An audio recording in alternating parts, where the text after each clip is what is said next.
Morning, ito po ang aming journey. We are Jen and Sander Kokal.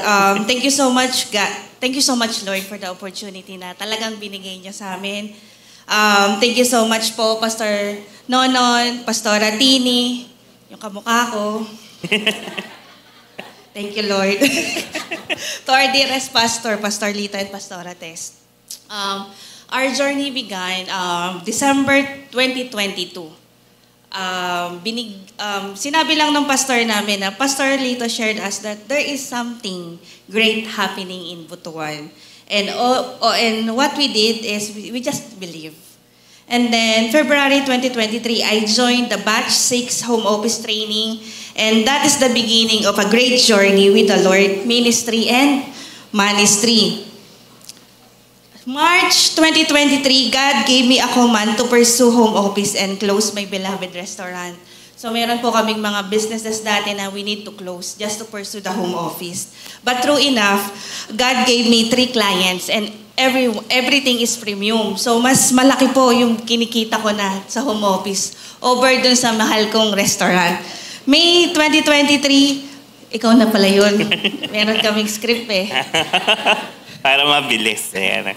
So May 2023, I joined also the Batch 7 of Home Office Training. Pero hindi muna ako nag-join nun.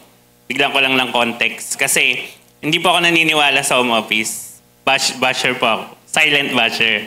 Kasi sabi po, ang title po niya is How to Earn 6 Digit in 2 Years. Kasi nabasa ko yung Batch 6. Sabi ko, 6 digit na yung sahod ko. Pastor, CPA po ako, huwag niyo akong barilin na. Ayan, pag CPA po kasi medyo matapang siya. But yung sahod kong yun is 150,000 for 14 years. So, I journeyed that salary, di ba? Ano na yun? Mabilis na yun. And talagang yung next level nun is Vice President, which is around 300,000. So that's my goal talaga nun. Goal ko na sana mamatay na yung boss ko para ako na yung next. Tama po yun, yung mga nag-aabang ng sa corporate. But true enough, when I joined the Batch 7, talagang nabuksan yung isip ko. And then on June 2023, I decided to resign from my corporate work. So I'm an auditor from US Bank that is stationed in BGC. So, ganun po talaga yung kaaway. Pag alam niyang gagamitin ka ni Lord, pipigilan ka niya. So, they offered me the tripled salary. So, kayo na mag-compute. But, I will handle LGBT. So, that's when I talked to Pastor. Pastor, iba na po yung pinapagawa sa akin. It's against my will. It's against my principle. Pastor, ano po yung gagawin ko? Yan. So, that time, masakit man, I resigned. Yan. So, then comes a time na talagang walang-wala kami.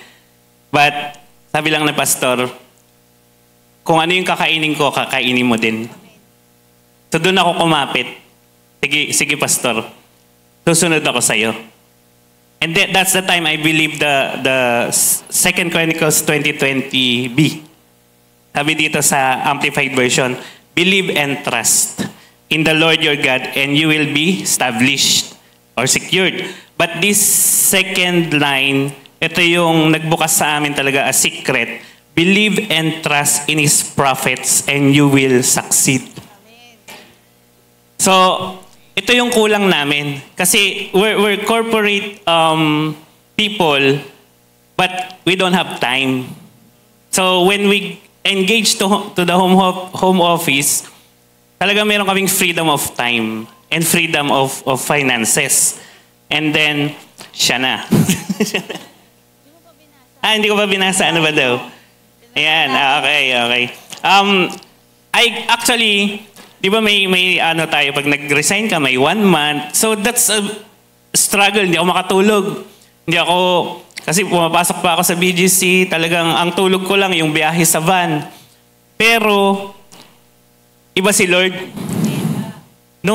Nung last day ko, kinabukasan, binigay agad niya 2 clients. Premium. Worth same nung sahod ko.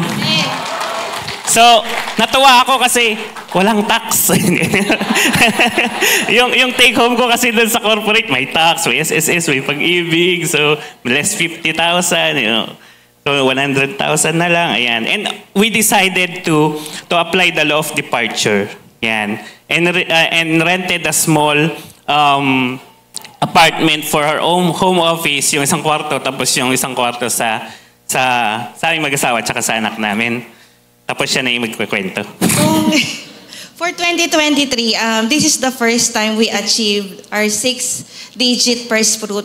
We have completed our disciples and most especially opening our hearts and opening our pockets to God and to the people.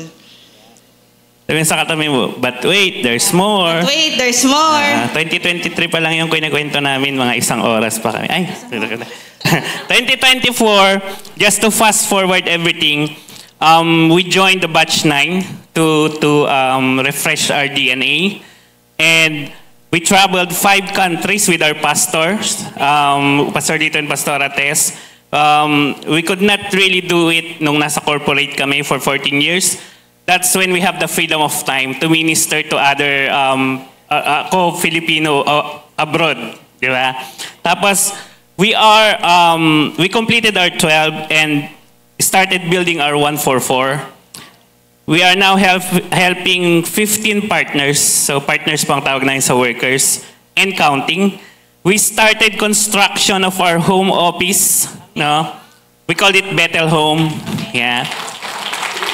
Now we are funding 3 barangays.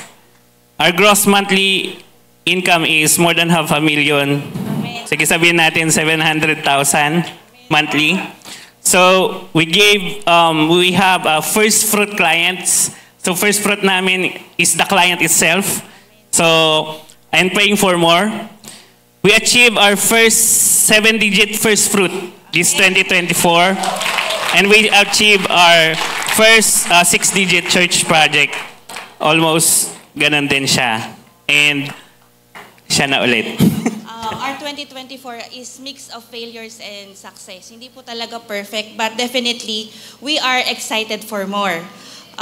Sabi nga dito, we are never satisfied of God what He will do for us. Our goals for this 2025 is 50 clients, 50 laptops, and 50 partners, 2 million first fruits and church project. Dinedeclare na namin to kasi we know hindi pinapahiya ni Lord. Kaya wag po tayong mahiya na magplano, mag-declare na kung magkano yung i-achieve natin kasi hindi po nagpapahuli si Lord sa givings natin. And I will end on this verse. Ito po yung promise sa akin ni Lord 15 years ago at wala po to sa script namin at napakaswerte po ng asawa ko at ako yung napangasawa niya.